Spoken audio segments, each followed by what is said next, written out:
So my name is Lowell, pronouns he, him, and I'm the Gauntlet Gaming Community Manager.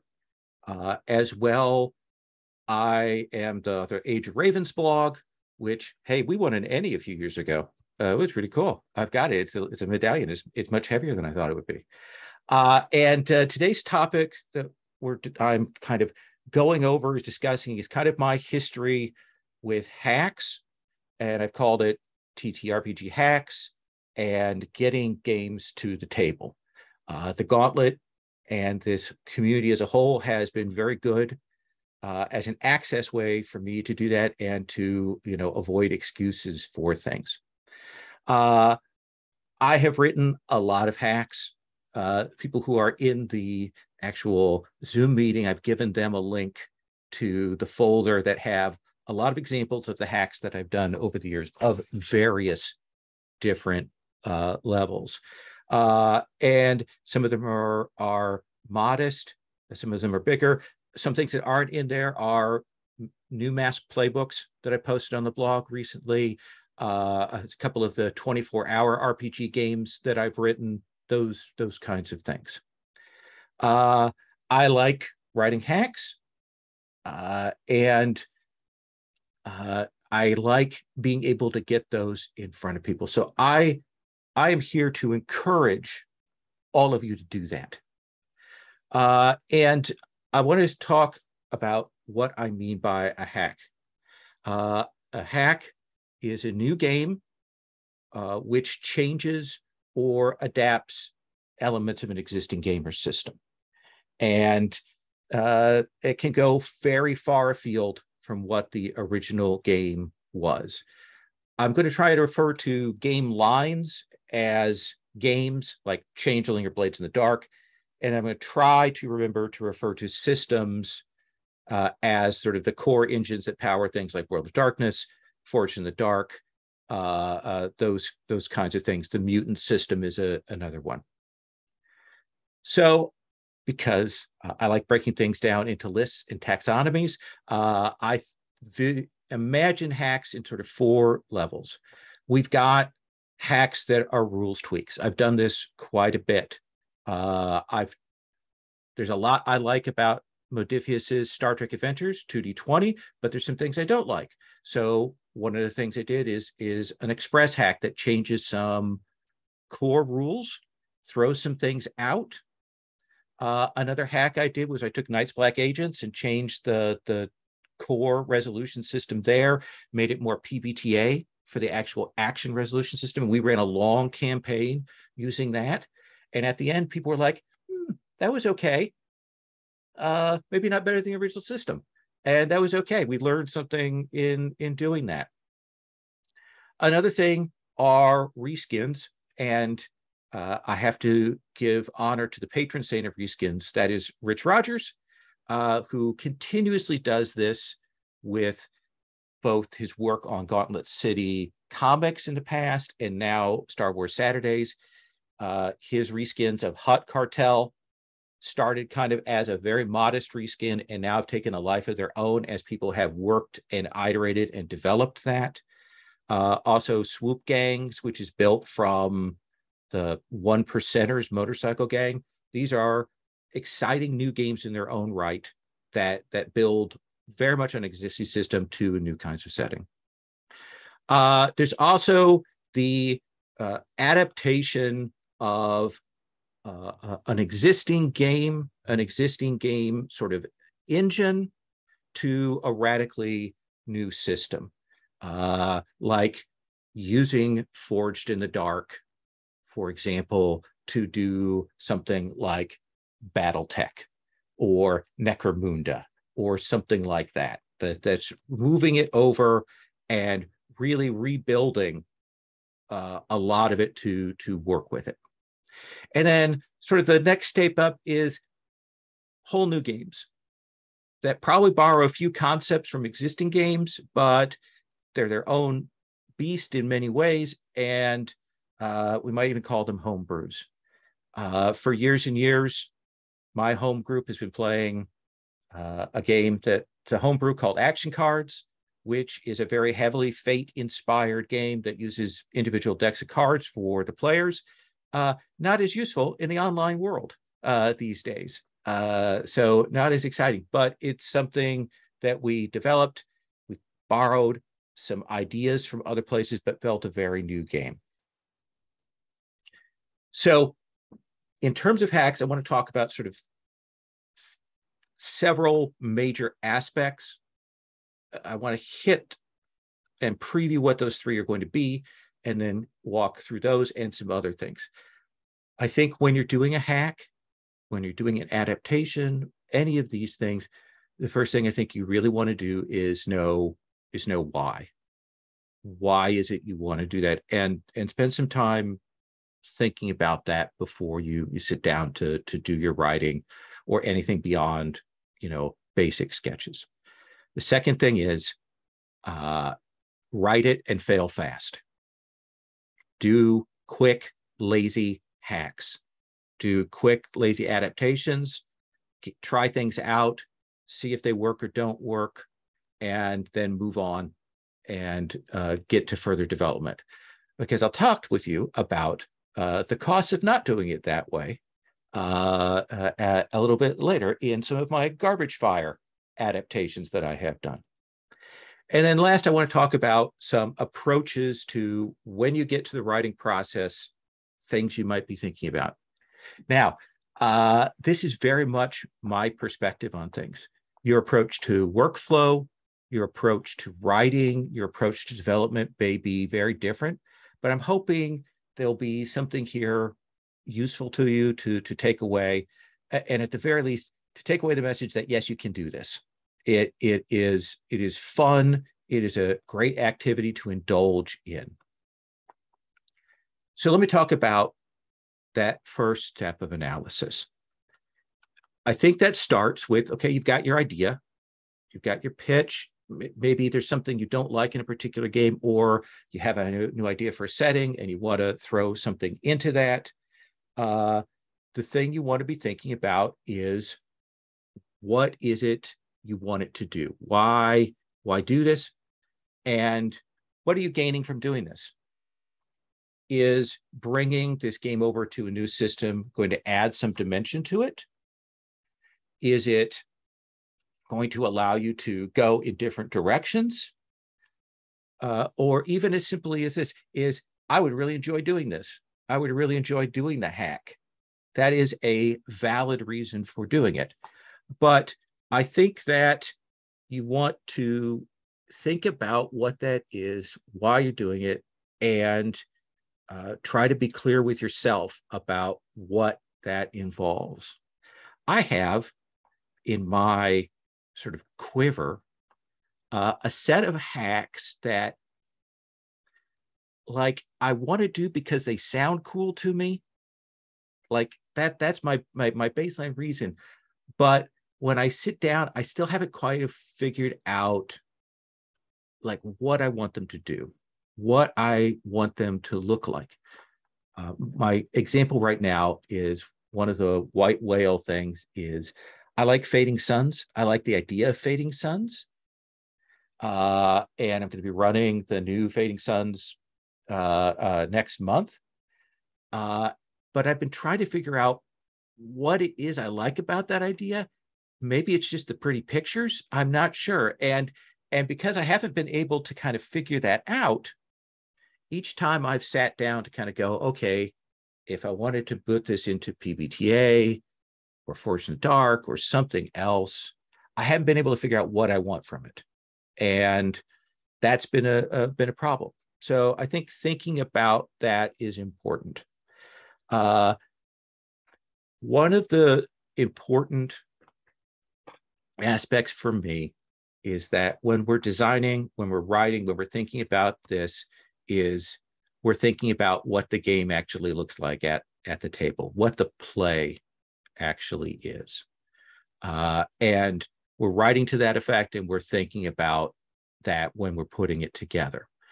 And a lot of times that requires us to, take apart what the game experience is. If we're taking apart, say, for example, as I've done, changing the Lost, and we're trying to bring that over into another system. I spent a lot of time thinking about what makes that setting cool to me, but also when I've played the game in its original form, I thought about the things that I really enjoyed or that I focused in as a GM, and I thought about the stuff that I ignored. The heavy details of contracts, the certain aspects of the hedge, anything like that, getting a sense of what you want to focus on and what you want to discard. Because I will say this, literalism in conversions or hackings is your enemy. One of the traps that can happen, I think, and it's happened to me, it may not happen to you, but it has happened to me, is where I think I have to be kind of one-to-one in my adaptation of original material or ideas to the system that I'm working in. I think that that's a trap.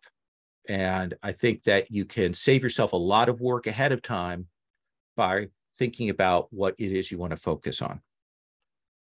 If you are hacking to create something new, like Monster Care Squad came out last year. I think Monster Care Squad has a great pitch. And it has a great pitch because it's telling you about a very different set of activities you're going to be doing at the table, that you're going to be doing investigations and you're going to be figuring out how to help monsters who are hurt. That's a great pitch. And it's something new. And it really tells the people who are listening, this is what the play cycle is going to be. This is what we're going to be doing. So I think that's going to be important. Another thing that I think is worth thinking about when you go to do a hack, when you go, oh, I really want to do this thing, is to assess how much work it's going to be. Is rewriting this game to create, a full Dostoevsky, a simulationist RPG, like, how long am I going to have to spend on this? Is that worth the time? Do I feel strongly enough about this that the amount of time that this might take, is it going to require completely rewriting all of the playbooks? Is it going to require building a whole new set of advantages and disadvantages? Is it going to require a whole lot of GM advice and setting materials? Think about that before you go in. And if possible, this is one of my first steps when I go to do a hack, is I will make a list of, if I were to hack this, if I were to change this around, here are the things I would need to do. Here are the systems that would need to get rewritten. Here are the systems that could stay the same. And give myself a really baseline assessment of that. I think being really realistic at the start will help you in the long run. A lot of times when you go to hack something, you will find that other people have done similar work out there. It's worth taking a look at that stuff. Look at what other variations and versions people have done, and figure out what it is about them that works for you or doesn't work for you. I think it's fair to say, even for games that you love, to go, like, I love Masks, for example. I think Masks is a dynamite game, but there are a few points of friction for me.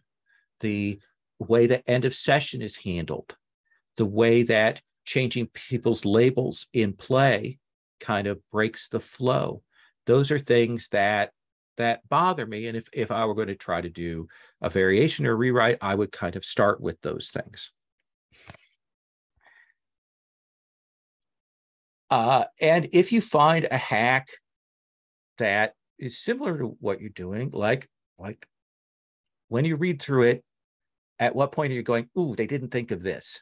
Or, ooh, I wonder if they're going to do this, and they don't. Like, that's a way to read and to engage with those materials. Another thing to think about is as an option with hacks is, like, if you're building a cool new setting or a thematic or whatever, maybe that's what you want to focus in on.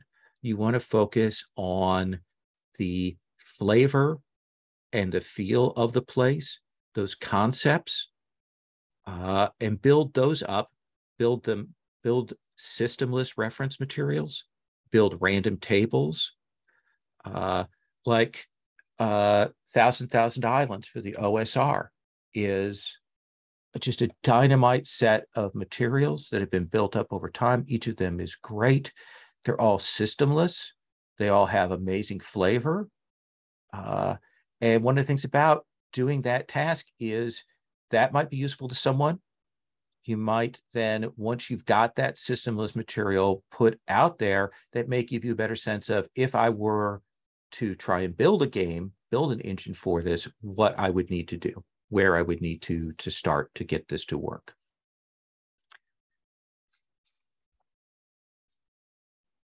Failing fast. What I want to encourage all of you to do is, if you have something that's been stuck in your head, if you have a game that you've been thinking about, try to get it sketched out, try to get it ready, and then put it in front of a group. If you have a play group at home, set yourself a deadline. Say, hey, next month we're going to try this. If you're running on the Gauntlet calendar, this is what I often will do. If I have assessed how long it's going to take, and I think I can get it done in the time frame, I will post it on the calendar, say 2 months out. That gives me a deadline to work towards. It gives me a concrete goal. And I know that it's a group of people, especially if I say playtest or playtest of hack, people are going to have reasonable expectations about what we're doing. I've done that several times. Hearts of Wulin started in that way. Me going, oh, I've got this great idea. I haven't finished it. I should put it on the calendar, and then I will have to finish it. And I've done that multiple times. Changing the Lost PBTA is another one of those that I've done. Right now, I'm playtesting a revision of The Veil that is also handled in that same way. I told myself I was going to get it done. I put it on the calendar, and I went towards it. One of the things you want to do is you want to figure out what your pitch is. When you have to explain to somebody what this hack is, what is the 30-second elevator pitch? And it should sound sexy. It should sound cool. It should tell people what they're going to be doing at the table. And I think you should share that pitch with people. I think you should share that hook with people. Within that, sometimes I will hear people say on forums and stuff, they'll say, I don't want to share my pitch. I don't want to share my idea until I get it done because I'm afraid someone will steal it. A, that's probably not going to happen. B, even if they do, it's going to be a very different beast than whatever you do. I think that you should get things out there in front of people, talk with them, put those ideas out there, get suggestions, get responses, get people to say what they like about the pitch that you have.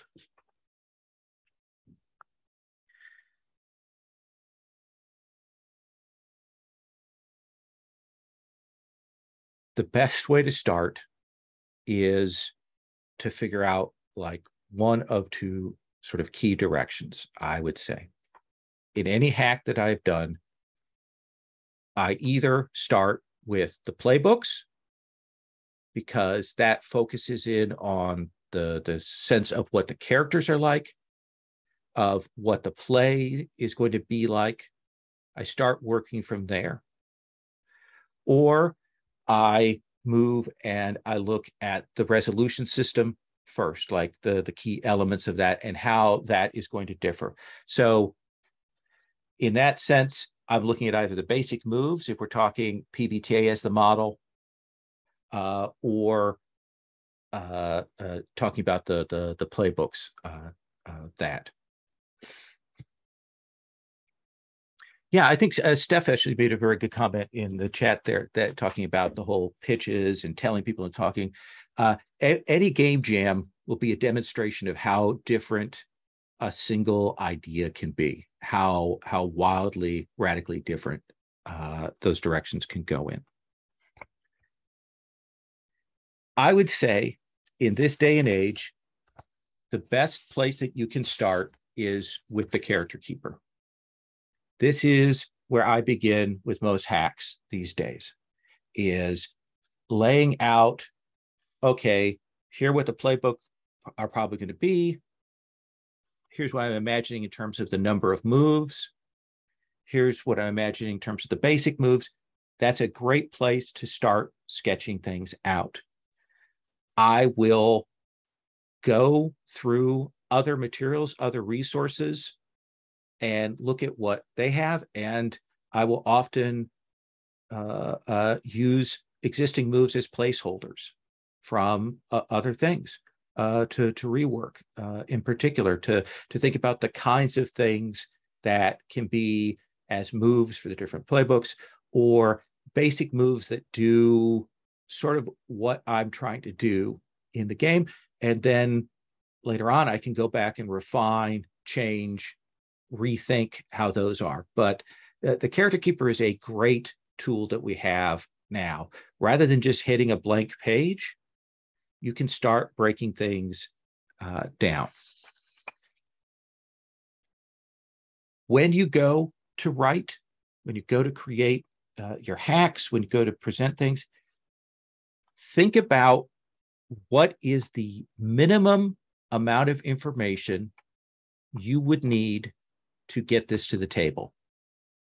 Do I need just a couple of playbooks and the basic moves? Do I need more discussion of things?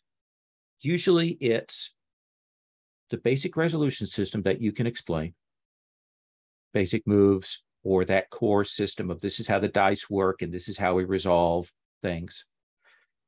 The character archetypes in general and how those fall out. You don't necessarily have to have character creation because you might be working with pre-gens. You can do that. You need to figure out how conflict works, in a sense, combat or other conflict. You need to think about healing and damage. And here I'm getting kind of like into the weeds of the crunch. You need to know people are going to take damage. You need to know how they heal from that damage. And the last thing that sometimes gets lost in this, but is like when you go to run, here are the things you're going to hit. The other question is, how do people help one another? That's going to be a common move. So characters, basic resolution, conflict, healing, and helping. If you have those pieces, I think that you have enough to get running. What would I say are things that are maybe too far in the weeds? Don't worry about experience. Don't worry about character advancement. That's like higher level, later on thinking, unless that's like the most important thing about this game. Don't think about that. GM advice, GM moves, GM principles. Those can come later once you've seen how the game plays and you know what the GM needs to know. Unless equipment is easy and kind of vital, like, for example, Forged in the Dark, Blades in the Dark, equipment is really natural, easy to set up, and fits in. I think in that case, you might do a little bit of work on equipment, but otherwise, stuff like equipment, encumbrance, those kinds of things, that stuff you can hold off, you can wait on.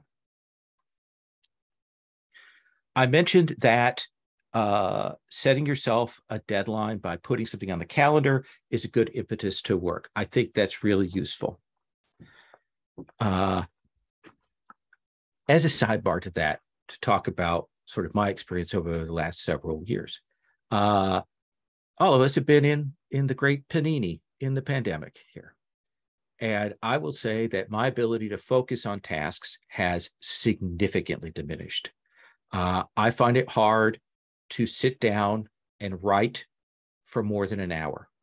I have to go and do something else. Like there are very few things besides Monster Hunter that I can do for more than an hour, or running a game. That's 3 hours. That's my attention span these days. You think you have to accept that. You have to look at what your workflow is and work with that. One of the things that I have been trying recently that my sister recommended to me, and she's a professional writer, is I use voice dictation. It's available on Google Documents. It's available on your phone. If you find yourself getting stuck with typing, like you can't quite get through that, one of the things to do is to do just blocks of text, talk out loud what you're thinking about, get that raw ideas out there, and you can work with that material later. It has been a good way for me to get over the hump of things. So I want to put that out there as a tool. Some of you may already use voice to text, and if so, I admire you. That because it took me a while, and I hate the sound of my own voice. So that's an issue that goes along with that. But I'm getting better at it, and it has helped me get more done in the last few months than I had been. Another sort of mechanical add-on to that I want to mention is don't get yourself necessarily stuck in one section of the writing. I will put together multiple documents or multiple tabs of something, and then I'll work on a piece. And if I get stuck on that, I'll go to another one. I will bounce around on those things. Sometimes that can create issues in terms of consistency and version control, but it helps me keep going. When I did the Veil rewrite recently, I had several different documents. I would get to a place where I wasn't certain about what should go next. I went to another part, worked on that for a little while, and usually that cleared my head enough to go back to the original one. So really think about doing that, breaking up things into pieces. Jason Peet, who the Canadian designer and publisher, recommended this, and this is something that I've been trying to do recently. It's another way of thinking about breaking things up, is if you are doing a big hack, a big project, something with lots of pieces, break that up into multiple documents, put it in a single folder online or whatnot, but break that up. It will be much easier for you when you go to potentially lay that out or to put it together and so on. It helps out. It does mean that you do want to make sure that you're making some notes about where you're making changes, what your version control is, especially if you're sharing like a base version. We have the game creators channel on our Slack. And if you're sharing that and maybe making changes, you want to be clear about where those changes go back to. I'm going to take another slug of coffee here.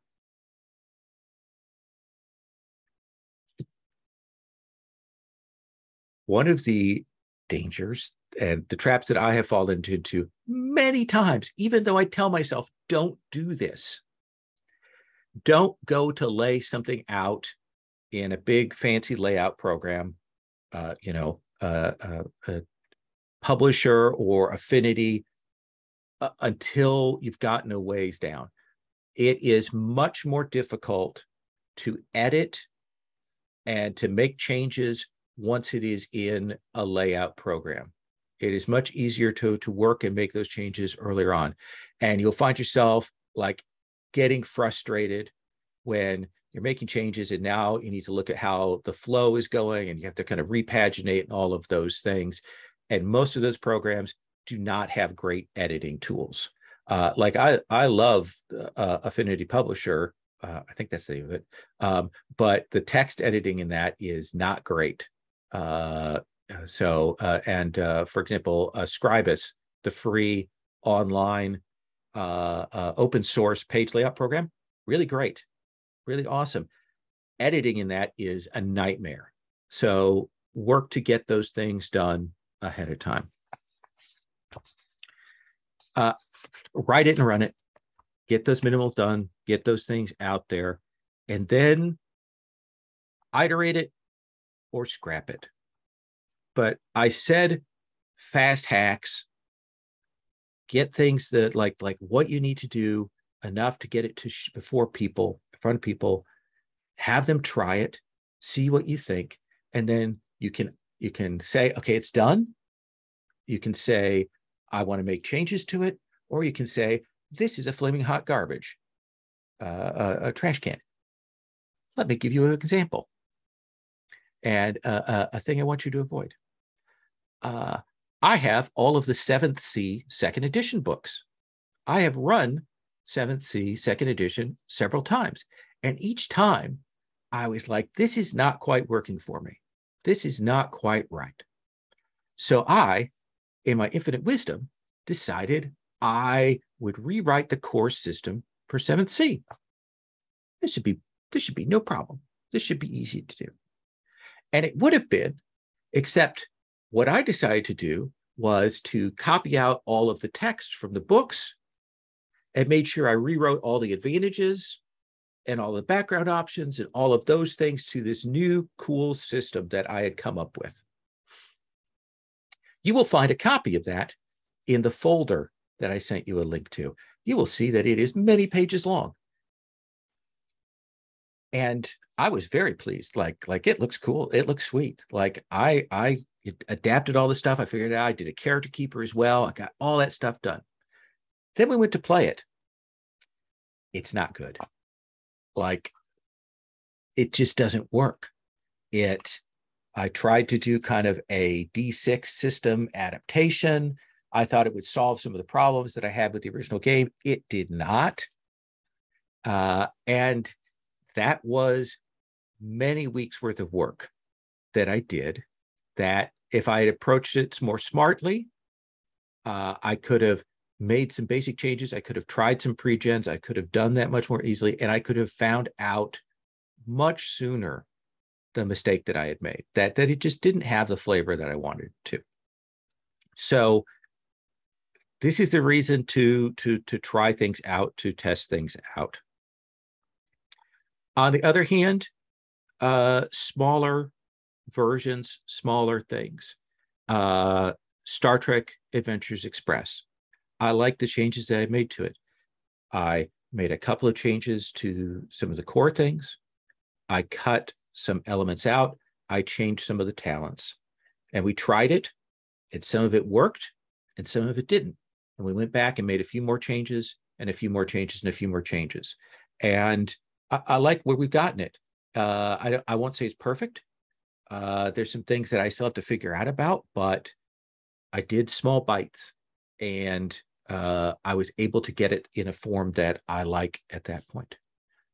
Why did I change Star Trek Adventures Express?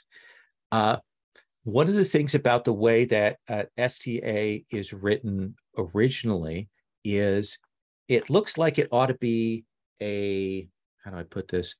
A resolution system that when you make a roll, it covers a big area. Like you make a roll, the action happens, you figure it out, blah, blah, blah. But the way that the game is presented is the action rolls are beat by beat. So if you're going to go and people are going to sneak around a ship, everyone has to roll sneak.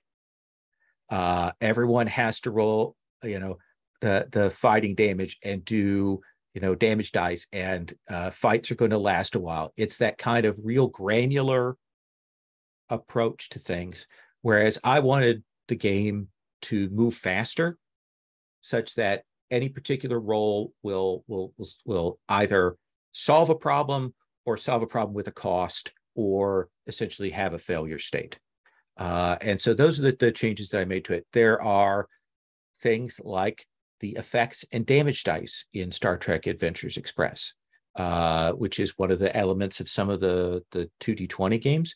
I didn't like those because it was a separate set of D6s that you had to roll to resolve a bunch of stuff. So I cut those out. Interestingly, since I did that, a couple of versions of 2D20 have come out, both Dune and Dishonored, that do away with those damage dice, and I think move more smoothly before that because of that. Changing the Lost PBTA is one of my favorite hacks. It is an absolute mess. Again, this is another one that's in the folder. I think it's super fun to play, but it is overstuffed because I kept putting in different moves and things like that. But that's how I started, is I went through and I figured out what I liked about Changeling, what elements were the most important to me. And then I focused in on those and the playbooks. And I left a lot of stuff on the cutting room floor, stuff that was uninteresting to me. And then we played it multiple times and we kept changing like some of the basic moves and iterating and condensing things and falling back that way. But I didn't spend a long time building that. It built over time to the state that it's in now, but I started pretty modestly with some modest goals, and we tried it out and we found that there were some good things that work with that.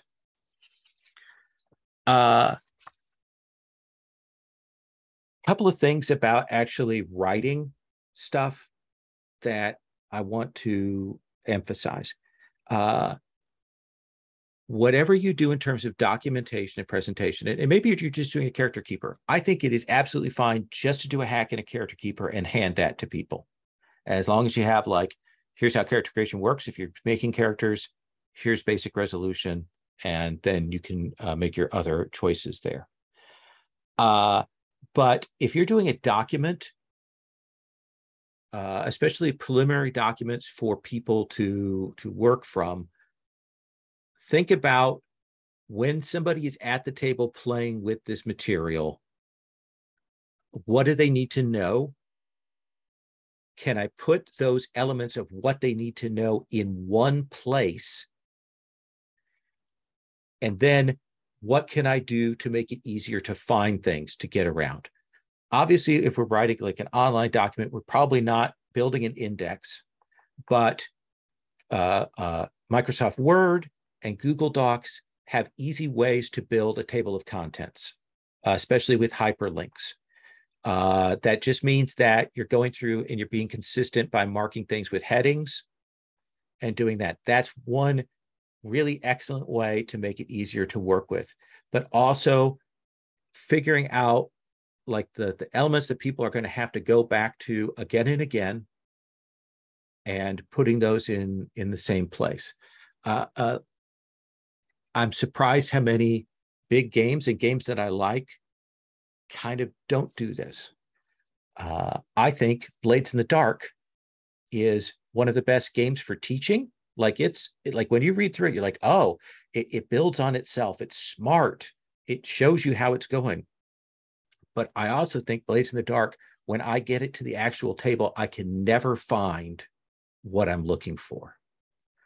The new Fading Suns 4th edition book has no index, even though it's well over 300 pages.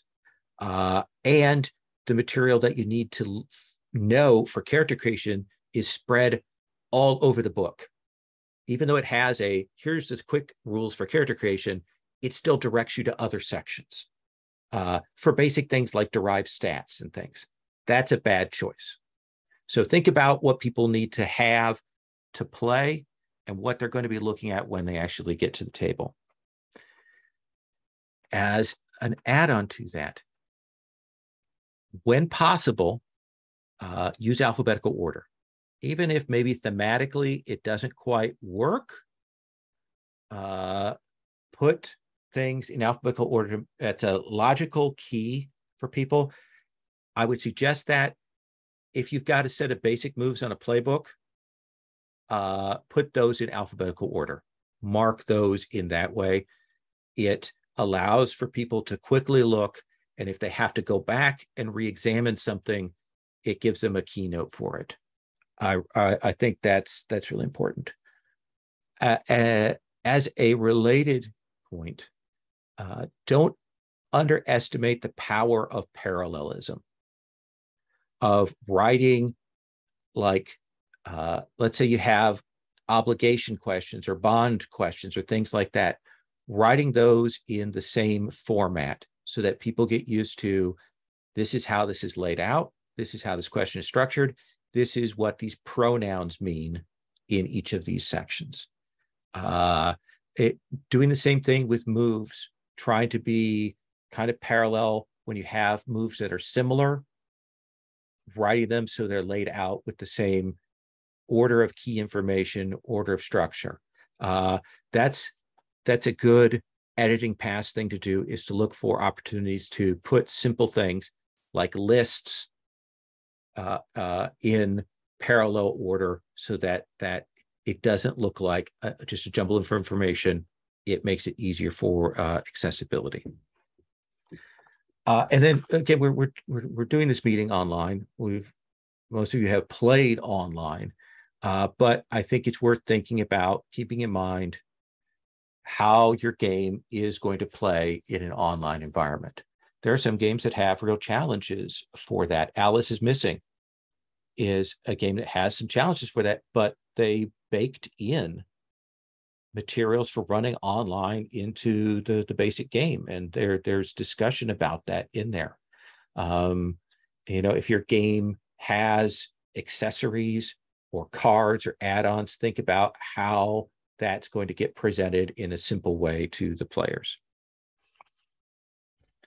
Let me stop talking here for just a second and see if there are questions that people have that want to throw out here in the chat before I kind of amble on. Does anyone have anything that you'd like me to cover or discuss or ask here? I'm committing the cardinal sin of asking the table openly rather than directing the questions. How much play experience should you have with the game before hacking? So I'm going to answer that question in this way. I think you need to play, or at least have watched an actual play of a game that you're going to hack at least a couple of times. Now, that's not a hard and fast rule. Like, play it at least once or watch a video of it at least once, because I found when I don't do that, and I have, where I've just read a game and gone, oh, yeah, I think I can hack this or this. I found that I walk into traps. There's a lot of things I didn't expect about sort of core issues of play. One of the first things that I wrote years ago, this is another one that is in the book, the folder rather, is a game called Crow's Mantle. And this is something that I wrote after having just skimmed through PBTA. And I was like, oh, this seems easy. I know what's happening here. I did not know what was happening there. And that game reflects that lack of knowledge. And Rich Rogers was very nice when we played that, at not calling me out on that until after we were fully done with it. I think that you don't have to have run months of it. You don't have to know all of the deep grit of the system, but I think you do want to kind of know what the basic flow is. You want to have a session or two. I think that would be, for me, the minimum, not because it's a hard rule, but because it will save you problems in the long run. Besides Scribus, Google Sheets, what tools are useful for drafting? I have used Google Sheets as my primary tool for that, and Microsoft Word and the Excel sheet. I know some people, especially if they've used it in their workflow, have used Scrivener. Scrivener is a book publishing tool. It breaks things down by chapters, by cards, by things like that. It does not help me because it's not the way I visualize things. I think that that's one of the things that you want to try and do. If you're a person who is comfortable with mind mapping, if that's something you do, that's another way to approach getting things down on paper, getting things down and written out. I would say that like you should find the tools that you're using for other kinds of thinking to do those sort of drafts there. What's the best way of getting feedback? Chris R. writes. This is a really interesting point. It's kind of a subsection, so I'm going to dive into this. We did earlier this year. Is it this year or was it last year? Oh my God, time has no meaning anymore. A playtesting weekend on the Gauntlet where people posted games to playtest, and we did a brief kind of audio seminar on feedback and playtesting and things like that. One of the things that I discovered in talking with some people that did the playtesting, the people who were less, how do I put this? The people that had a less useful experience with their playtesting were people that had not clearly defined for their group that were doing the playtesting what the intent of the game was and what they wanted to know, what they wanted to look at. I think in anything where you are asking for critique or you are yourself giving critique, it's so important to know what the intent of the moment is. Do you want feedback on X or Y? That's the other thing, is getting permission for what you want feedback on, what you want information on. But until somebody really knows what your intent is with the game, and I mean by the pitch, what feel you want for it, why you did it, what you were going for, laying that out ahead of time. If you don't lay that out, they will ascribe their intentions to it. They will describe what they think the game does. That's one of the issues I sometimes had very early on with Hearts of Wulin, where there were some very open playtests, and I got feedback that this game did not do X, Y, or Z, where X, Y, or Z were things like detailed, specific, gritty combat, or things like that, which is not what that game is about. It is not what I wanted to do. It's what other games wanted to do, and I think is a reasonable approach. But as a result, I got feedback for a different game than the one that I was trying to get feedback on. Sometimes you won't get feedback, and that is the sort of the issue with that. But stating what your intent is, stating the kind of feedback that you do want, and trying to do it casually. Written feedback in the kinds of fast hacks that we're doing is, I think it's asking too much of people, but I think taking a half hour to sit down and talk about what people dug about it and where they had questions, I think that's a useful tool. That would be my suggestion. Yeah, and I think Steph kind of echoes a point I had there. You can start hacking before you play a game, but you should play at some point in order to understand like why a game does a thing. I think that's a really much clearer way to state it than I did. So I would say that. Have I ever done a hack by lifting scenarios from one system and then putting them into another system? Yeah, actually,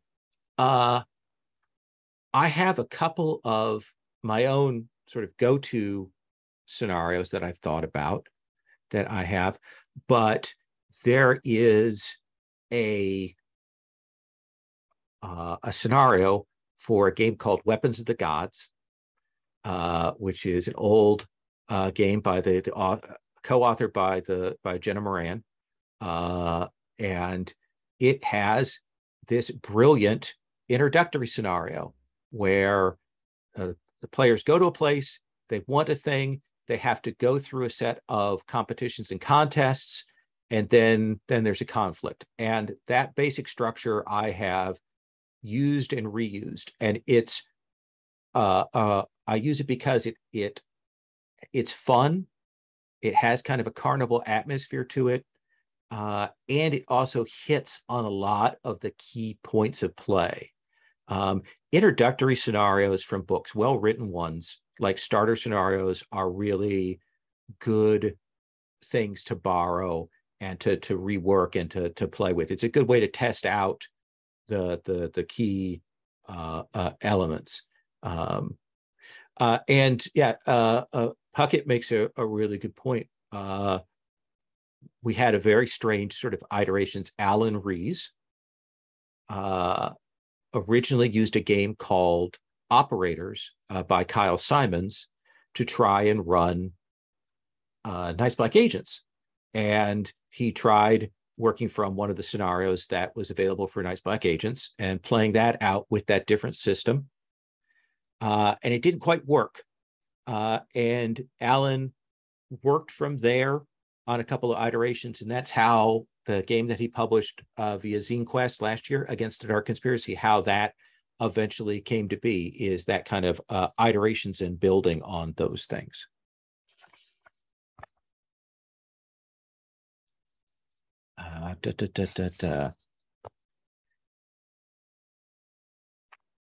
Let me say a few. I'm going to hit here just a couple more minutes of like what I think are like the really important things I want to get to talk, and then I want to come back and like really open it up to questions. Take a look at the games that you want to be adapting or using.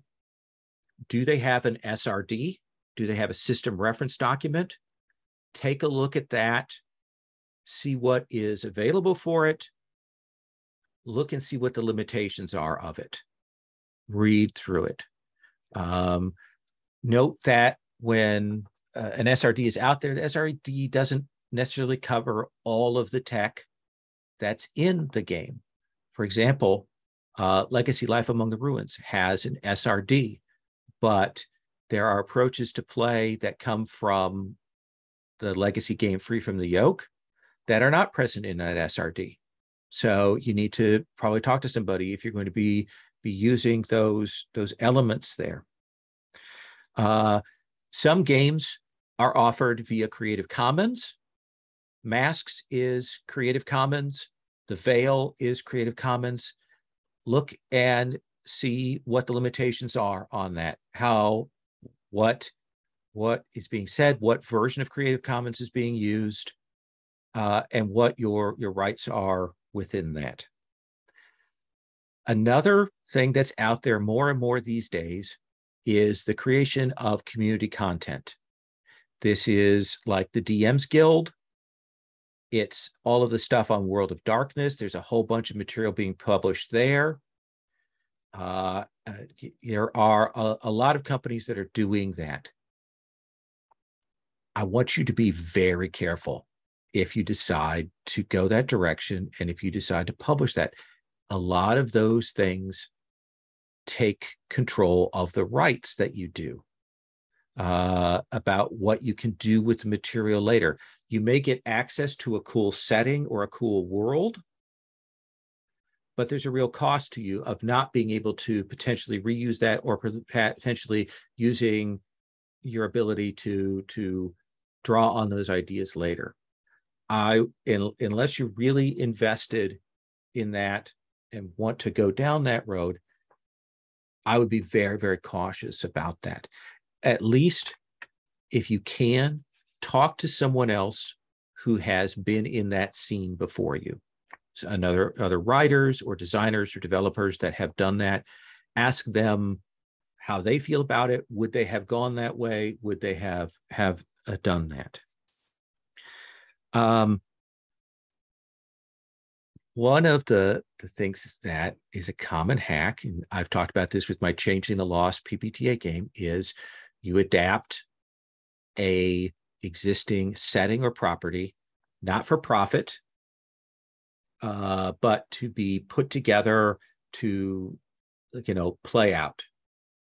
And that's great, especially if we're just posting it for free or whatever. Not a lawyer. We'll just say that. Not a lawyer on any of this stuff. But like, I love my Changing the Lost PBTA hack, but I can't do anything with it besides give it away for free. To get that to somewhere, I would need to really re-examine the base, like setting conceptions and things like that, and pull out those things that are like real core identity content from Changeling, rethink it in a different way. And I might do that at some point, but that's going to be a lot of work.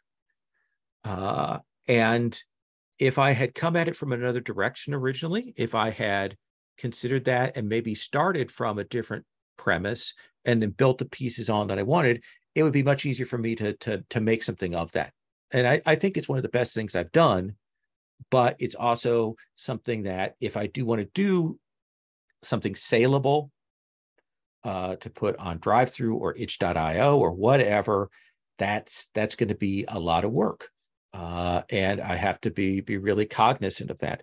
So I would encourage you, if you are spending significant amount of time, like more than a fast hack of something to adapt an existing idea or an existing property, you think about how you might make changes to that to get it away so it is not infringing on an existing IP or an existing area. So again, not a lawyer, but recommend that you do that. Our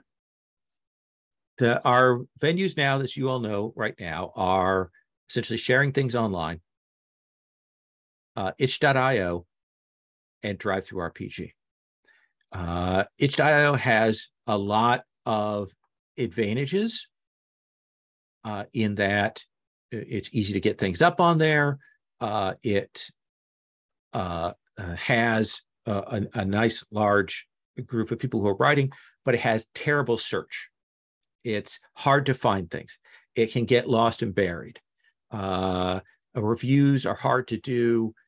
There are a whole set of structural things, but you can get it up there. You can do betas. You can do versions that get iterated on and reworked. That's great. Drive-through RPG is another option that's out there. Drive-through RPG has two approaches, and this may have changed since the last time, but basically you can set yourself to be publishing on drive-through non-exclusive or exclusive. Non-exclusive is a lower rate of return, like they take more, is my understanding, but exclusive, it gives you a little more money. However, if at any point you want to become non-exclusive, there is a long period. You have to notify them, and I think there's a multi-month period before you can shift out of that. So that's a note of caution I want to put out there for you. I can't say much about Kickstarting. I know other people have done Kickstarters. I've been like insulated from that in some ways, but there's a number of zine quests. There are game jams is another great way to get exposed out there. Right now, there are a number of people, Jason Pete and some other people who have been putting together free layout tools and materials for designers.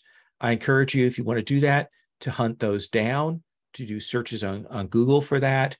Some of it'll be, access to free fonts, links to places where you can use copyright-free artwork So there's a lot of tools out there for doing things.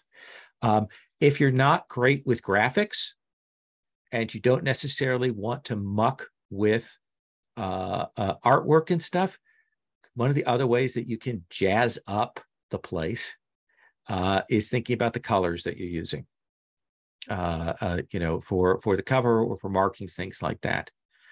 There are also tools and guidelines out there for making your documents accessible.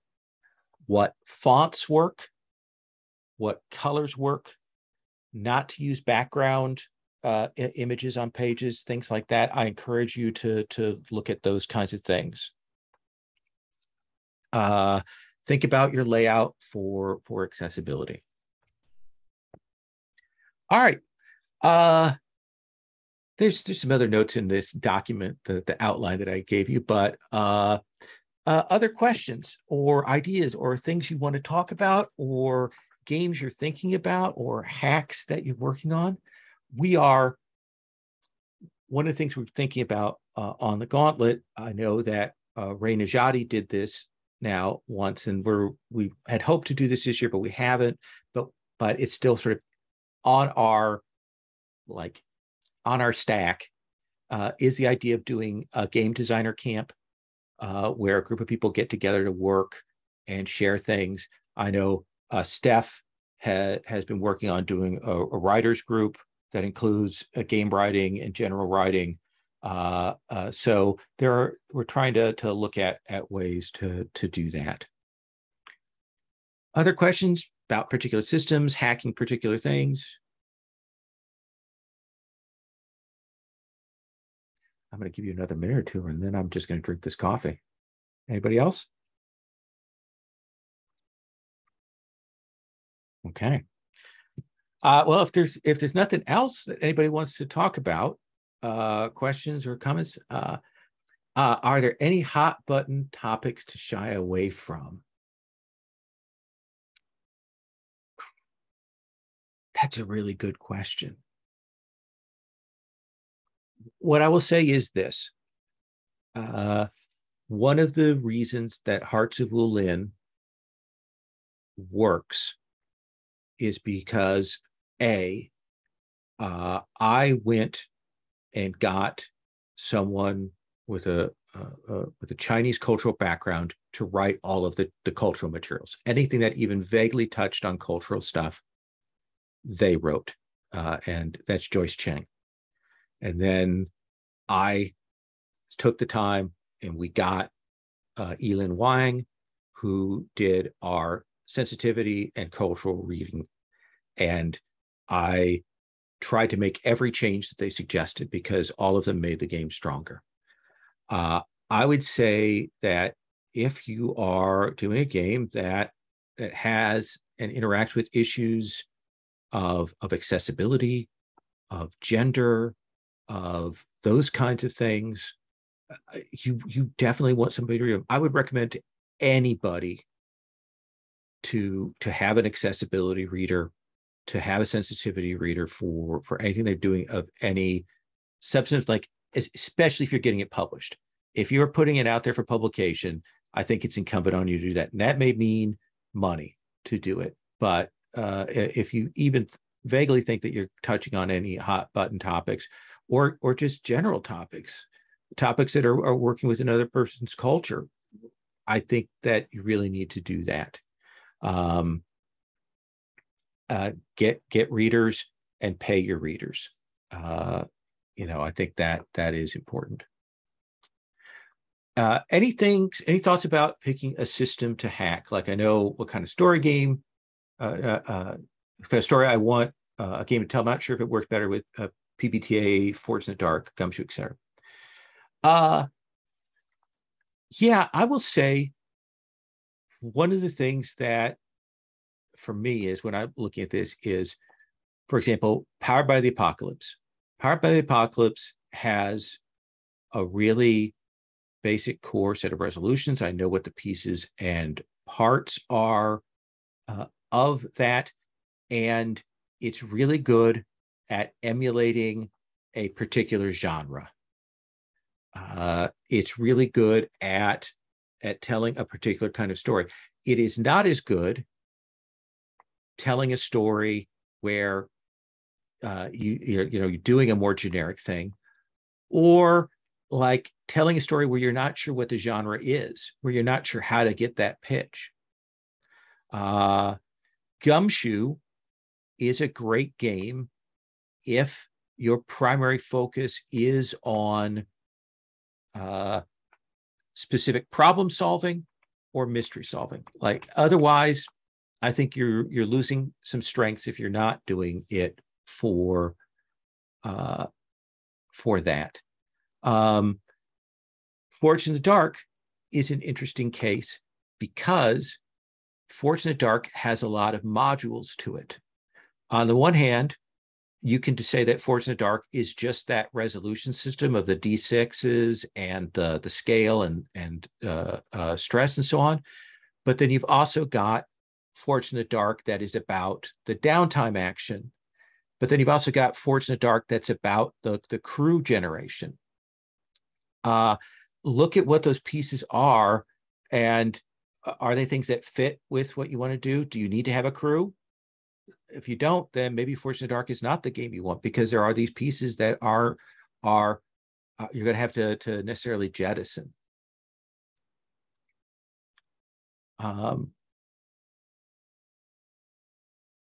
Suggestions to play to find existing hacks, or is it really brute force Google searches? I would say itch.io is a good search where it works. One of the things for drive-through RPG is there is an ability to look at everything by system. That's one of the components there. So if you do want to do things, you can check that.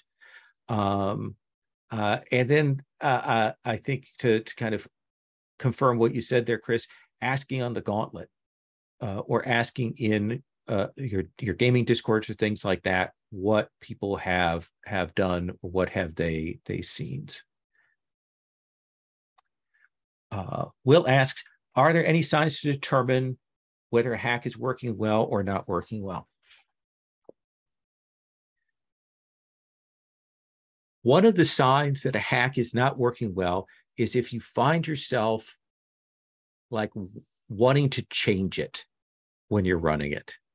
If you find yourself uncertain about a rule, if you find players are confused, those are friction points. That's one of the things you should be looking for. Is when I went to run this, I made I kind of mentally made this change. Maybe kind of unconsciously made this change. It's worth going back and looking at the rules after you've run something seriously and make sure that you did run it as you wrote it. And if you didn't, that's a good place to make changes. I think you will know if a hack is not going well, if it doesn't work for you, if at the end you are like you're not happy with it. You're not happy with how it's going. Now, some of that will be your own nervousness, but you can often see when something is not quite clicking.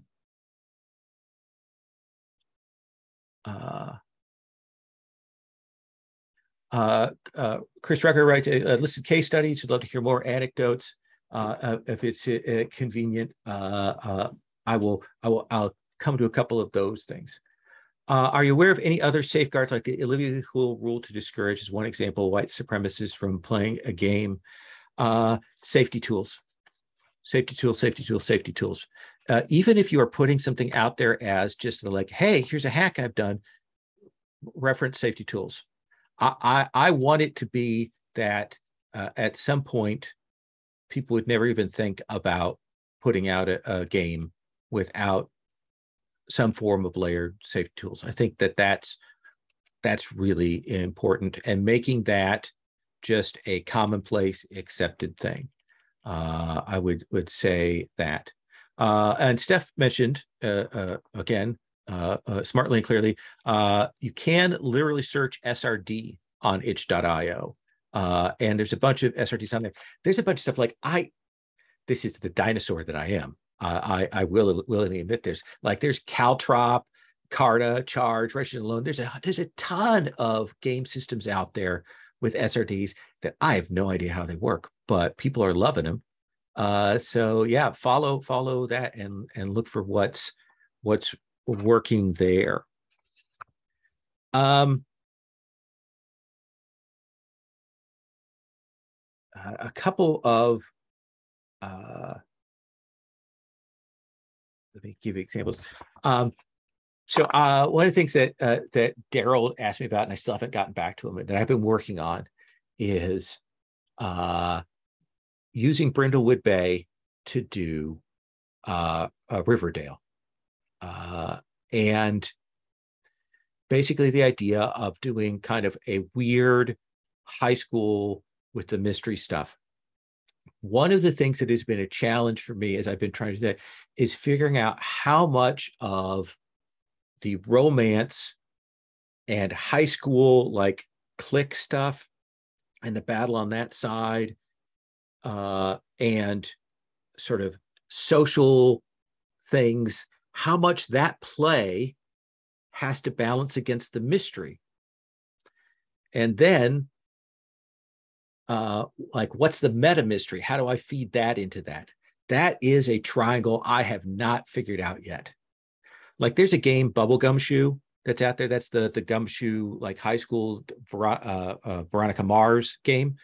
And like, I don't think it has figured out what it wants to do in terms of that. It has this incredibly elaborate, like, social throwdown system where you have to calculate out bonuses and things that are really frustrating. It's that kind of sometimes pieces about what the game play could be that gets you stuck. And as a result, I've gone on to work on other hacks, and I have to come back to that because I haven't quite figured it out. Randomizers. How much is too much? Is the Jenga tower needed for Wretched and Alone too much to ask for people for a randomizer? I think that's a real challenge. Now, at the Jenga, there are some workarounds in terms of having rolls that once somebody has rolled a number, if it's rolled again, then that creates the fall. I think that's a thing. I think cards are a real challenge these days to do as a randomizer, but we're getting better about those. And I love cards. Like, I love cards. But there are a few tools out there now to do decks and things. Drive-through RPG, drive-through cards. And this is particularly if you were playtesting face-to-face. It is possible to set up a deck of things and do the design on it, do the templates in layout, and get a printed copy as a proof copy, but not put those out there for general sale. So that's a possibility. It doesn't get sold, it isn't listed, but you can have a deck that maybe you're using to supplement your own game. I do think that you have to be cognizant about what the costs are of that. If I'm doing a game that's based with cards, there are a lot of people who aren't going to be able to play it. It's going to be a lot more work. I may have to do a lot more adaptations. If I do the Jenga tower, I mean, the game may be dynamite. Like, Dread is really cool, but it's really hard to play online. And I think you have to recognize that those choices are that. I love action cards. I think action cards is like my favorite homebrew game. We played it all the time, but we haven't played it for a few years because of the pandemic, just because we haven't been face-to-face. And I can't really run it online. I think you have to be honest with yourself about that as a cost.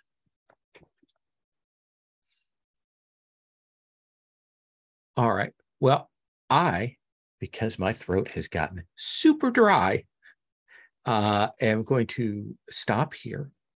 I want to encourage you, if you are thinking about a hack, if you are working on something, if you want to talk about it, if you want to show it, again, if you're part of the Gauntlet community, if you're on the Gauntlet Slack, we have a channel that is for game designers to talk about what they're doing. I really encourage that. If you want to talk with me about what you're doing, I'd love to talk with folks about it at any time. I just want people to write stuff. I want you to get the kinds of games that you're interested in at the table, be willing to do that. It doesn't have to be a big, long production number. And I think you will be more satisfied if you can like get it done. So fast, lazy hacks are the name of the game from my perspective. I am going to, on that note, stop the recording.